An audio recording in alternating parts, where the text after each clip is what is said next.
I want to start this morning with some bad news and some good news. We'll do the bad news first and get it out of the way. Sound good? Bad news is we're over halfway done with the week. Yeah, I know. It's always so weird when we come to this point because it feels like we're just getting to know each other, warming up a bit, and seriously, we just crossed the halfway point. And it's okay because good things have happened and good things will continue to happen. I just want to acknowledge, man, we are almost getting close to the end of this thing. The good news, though, really it's great news. Isn't it great news?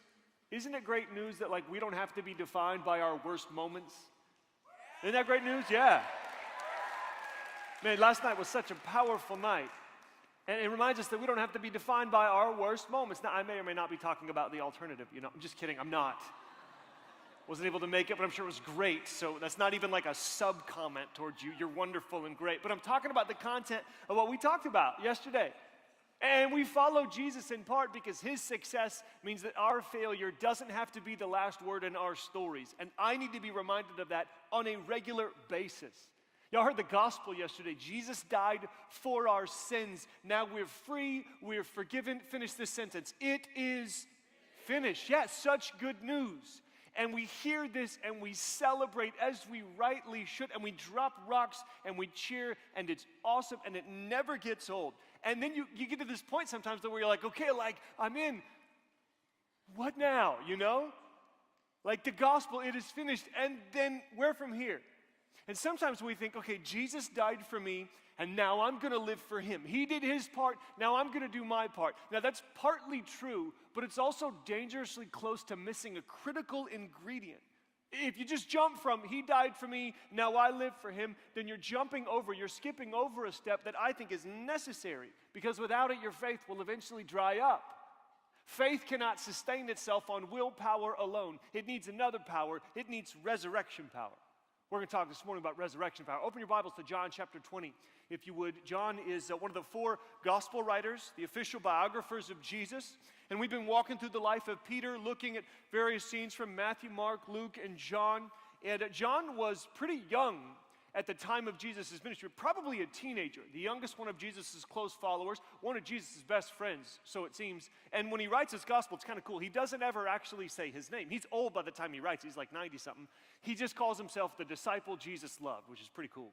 So you have the story of Jesus through the eyes of John, and I want to read first a bit from John chapter 20, and a story about the resurrection. Now, no question, what sets Christianity apart from all other faiths, religions, worldviews is the resurrection of Jesus Christ.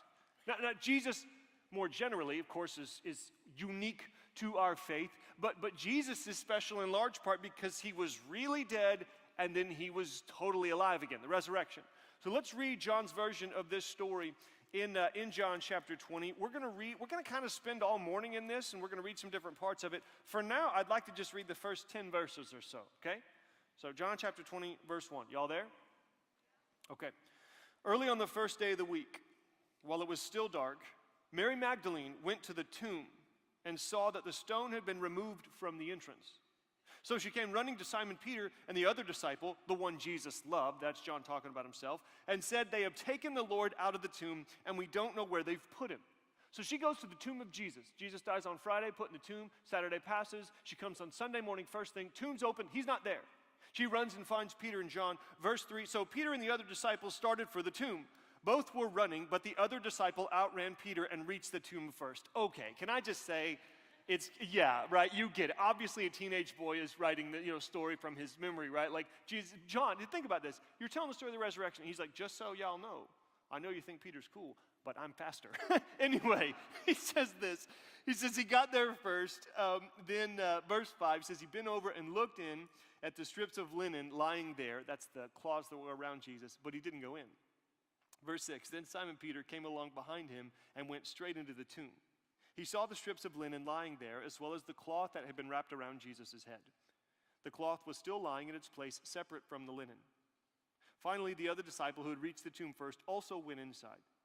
He saw and believed. They still did not understand from the scriptures that Jesus had to rise from the dead. Then the disciples went back to where they were staying. Great story.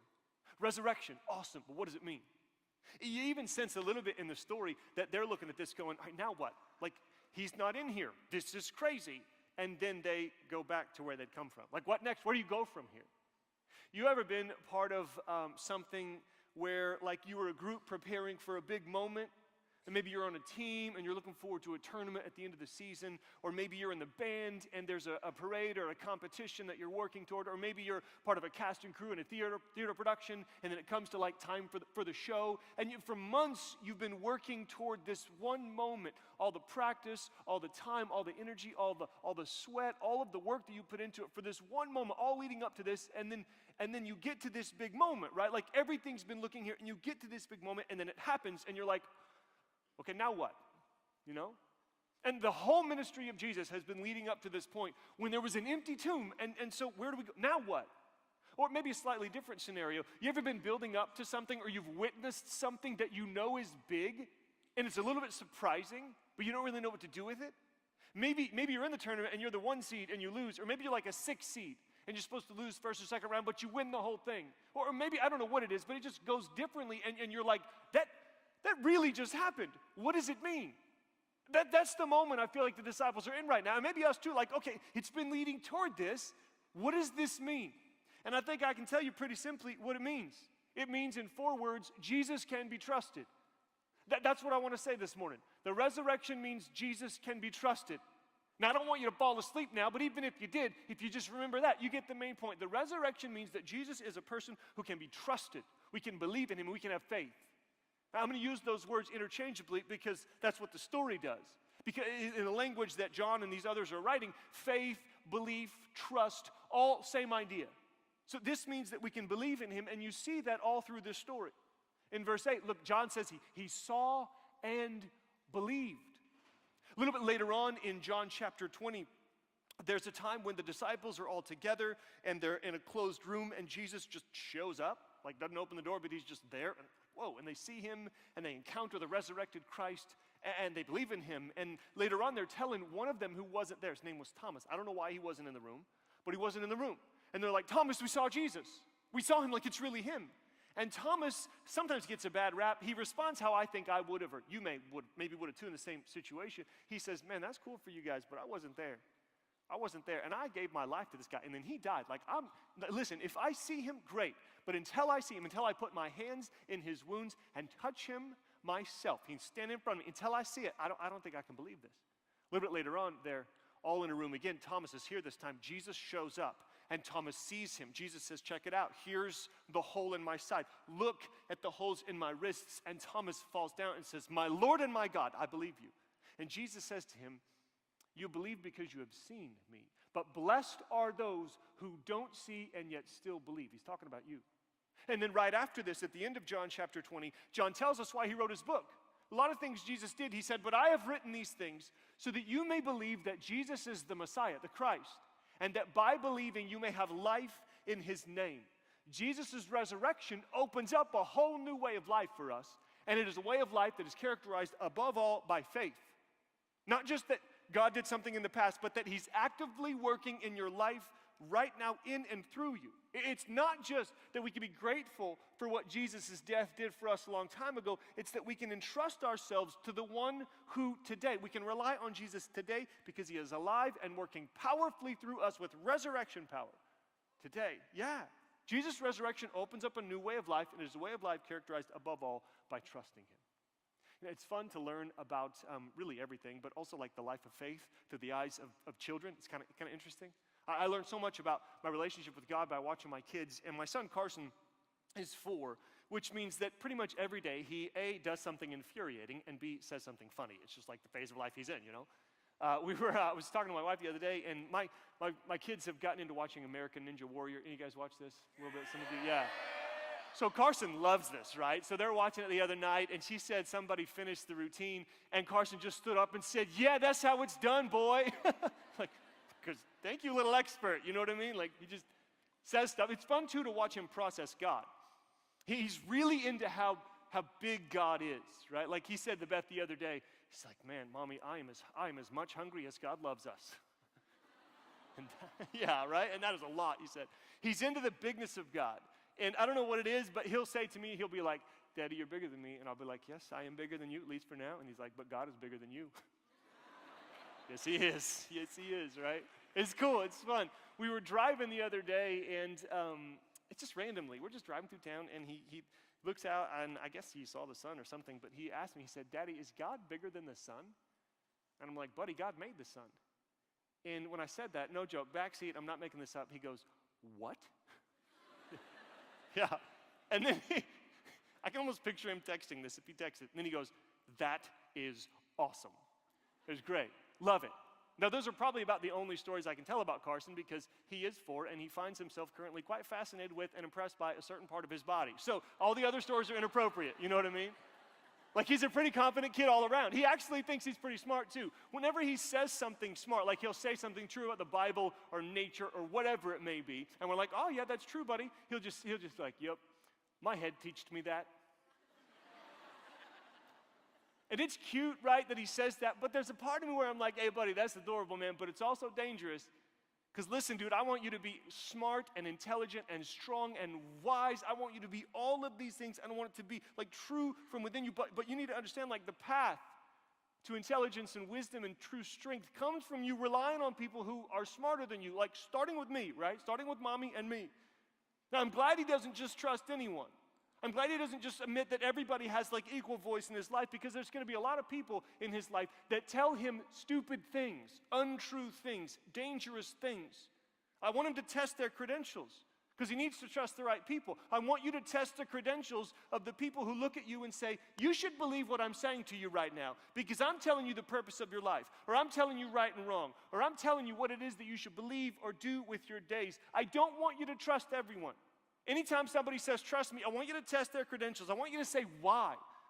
And here's what I want to say, put a little bit differently. Whoever defeats death deserves faith, right? Like, what other credentials could there be? Whoever defeats death, whoever stares death in the face and says, I will let you do your worst to me, and then I'm going to come out the other side, I think has earned the right to look at you and me and say, can you guys just trust me? Can you trust me? There's 2 ways in which Jesus can be trusted. First of all, we talked about this yesterday. Jesus can be trusted with your death. You can be assured that if you are in Christ, when you die, you will be forgiven. Now, you don't hear this question as much now because I think it got misused a lot in the past. But when I was your age, everybody used to say, like, here's the way to introduce somebody to Jesus. Just ask them, hey, if you died tonight, where would you go? Maybe a little bit of an abrupt question, for like somebody you don't know. I remember one time I was coming out of a movie theater when I was like 17, and this girl got up on my face and she was like, if you died tonight, what would happen? And I'm thinking, whoa, if you died tonight, I'm pretty sure God would be upset at you for ruining my cinematic experience. Like, back off, Like, me and God are good. But we don't say it anymore because it can be kind of in your face, but it's still a good question because it could happen. And like, there has to be some answer to the question. Now, you have no need to fear that situation. And the resurrection is proof that the cross worked. The resurrection is proof that what happened last night and what you've been feeling this week and the dropping of the rocks, it's not just sentiment, it's real. And somebody asked me yesterday, so how do I like keep the feelings that we have now? And I love the question, but the answer is you don't worry about keeping the feelings. You just remember that the fact on which the feelings represented, of the fact on which the feelings were based, is still true even after the feelings go away. You can be assured that you're going to be okay. So Jesus can be trusted with death. Awesome, great, but there's more. Second thing is, Jesus can be trusted with your life. One of my favorite teachers says, what would you do if you died tonight? Great question. Another good question that we also need to ask. What are you going to do if you wake up in the morning? Because life comes at you fast, and you got to decide what you're going to do with it. Resurrection power, a life of faith, Jesus, it's not just for when you die, it's for while you live. It's not just insurance for death, it's assurance that life doesn't have to be just more of the same darkness that it's always been.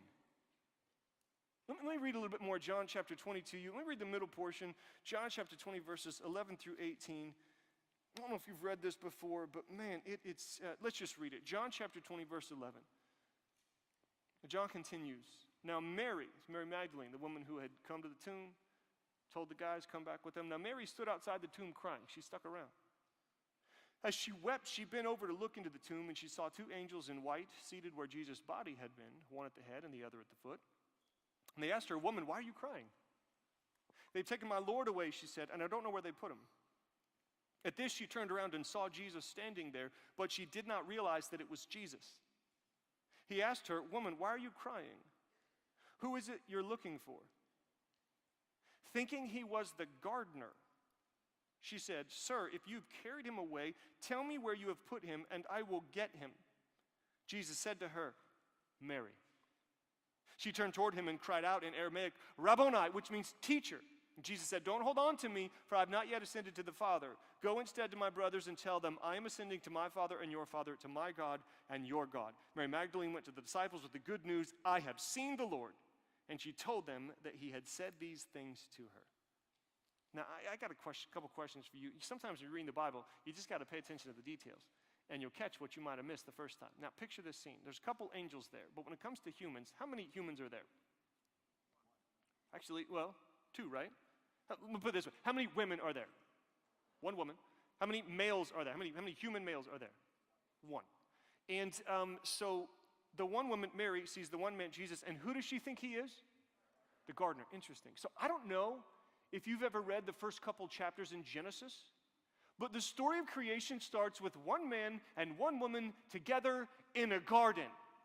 I don't think this is an accident, because what John is saying is that was creation, this is new creation. Same story, second verse. What John is saying in the way he reports this story is the resurrection means that God is hitting reset. He's starting fresh. He's putting things back together the way they were always supposed to be.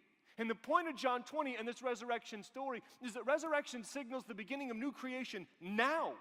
Eternity's going to last forever, and that's going to be awesome, and it's going to be wonderful. But eternity doesn't start when you die. It starts right now. I mean, have you heard the call of eternity in your heart and in the world around you? It just echoes out to us, says, I'm here. I can be yours. I can promise you a better way. Walk in it. The new life that Jesus calls you to requires one thing, and it requires it all the time: faith, that you trust him. Faith is not an on-again, off-again relationship. It's not the kind of toy that you take out and play with it when you want to and you put it back together, put it back away when you're done. Like, that's not how it works. Because Jesus, if he hasn't already, is going to call you to do some crazy things and go to some risky places, and he's going to call you to these types of things on the regular, not just once. And every time you resist him, you are saying, Jesus, I don't trust you. Every time. Every act of disobedience is an act of unfaith. Every time you're looking at various options and you pick one that you know Jesus wouldn't be pleased with, you're not just doing a bad thing. You're looking at Jesus and saying, I don't trust you. Every time you make a foolish decision in the backseat of a car or truck, you're saying to Jesus, I don't trust you right now. Every time you disrespect your parents when you know you shouldn't. Every time you hear that call from the Spirit to pick up the Bible and read, and you say, no, I'd rather do something else right now. Every time you refuse to forgive someone who's hurt you, or you don't show love to your enemies, or you don't bear with a brother or sister who's in a bad way. Every time you hear the call to kingdom work and say, I'm going to let somebody else do it, I'd rather do this. Every time you disobey the voice of Jesus, you're saying to him, I don't trust you. But man, I hope I'm striking the proper tone, because I'm not trying to beat y'all up. That is not what I'm talking about. My point is, you don't have to live this way anymore. You don't have great reasons not to trust him. On the contrary, you got great reasons to persevere even when it gets difficult. See, it's not just that the living resurrected Jesus demands faith. It's that the living resurrected Jesus makes faith possible. You can trust him now, which means you can obey. And make no mistake, every act of obedience, even the smallest one, is an act of faith. Every time you make a good decision in your relationships with one another, whether in public or in the backseat of a car, you're saying to Jesus, man, I want this, but I trust you. Every time you show respect to your parents, or open up the Word of God to listen and learn, or forgive a person who's wronged you, or show love to an enemy, or bear with a brother or sister, every time you hear the call to kingdom work and you say, it's going to cost me, but I'm in, you're looking at Jesus and saying, I know, it's crazy. I trust you, though. And you got good reason to do so. Because whoever finalizes death's defeat has demonstrated the necessary credentials for us to continue trusting him no matter what, all the time, every time. That's the truth. Because he's alive, I can do what he tells me to do. And you're going to need resurrection power. You are going to need this power at some point. Maybe next week, maybe next year, maybe 5 years from now. I don't know when it's going to happen, but you're going to need a power that is stronger. Because at a certain point, it's going to get hard, man. And the challenges to faith are going to be so up front and center. And then the cost of discipleship is going to be right in your face, right in your grill. And you'll forget the stuff that you felt this week, and you'll think to yourself, I can't do this. It's too hard for me. I didn't sign up for this. I don't have what it takes. I'm not convinced anymore. I can't move any further. No, like, I don't have enough faith to walk forward in this. And friends, we don't follow Jesus because he promises that life will be easy. We don't follow Jesus because we feel like it. We're not locked into that kind of selfishness anymore. We don't follow Jesus because he says it's always going to be strawberries in Disneyland. You know what I'm saying? Like, no. We don't have to make those kind of demands on him anymore. We don't have to be in control anymore. We can trust him. We can trust him. We follow Jesus because he is alive.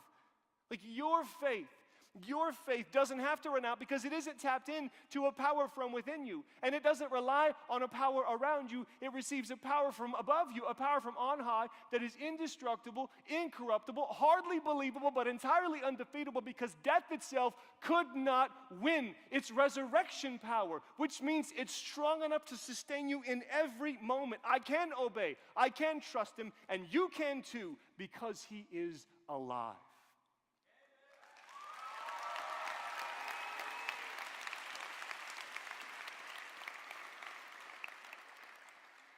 I heard this story about a young man who was wrestling with the claims of faith. He grew up in a Buddhist context, and he had been Buddhist his whole life, and then he had been introduced to Jesus through some missionaries, and so he's really kind of trying to decide, make a decision. Who do I follow? What do I do? Months he was wrestling with the scriptures and trying to differentiate all this, and he fell asleep one time, and while he was sleeping, he had a dream, and in the dream, he was walking along a path. He came to a fork in the road. Two ways. He looked up the one path, and there was the Buddha who was dead. He looked down the other path, and there was Jesus who was alive. I'll let you figure out which decision he made when he woke up. And here's the deal. We may be awake, but we're facing the same decision every moment of every day. You will trust someone. Can't get around it. You will trust someone. Simple question. Will it be a dead person or will it be Jesus?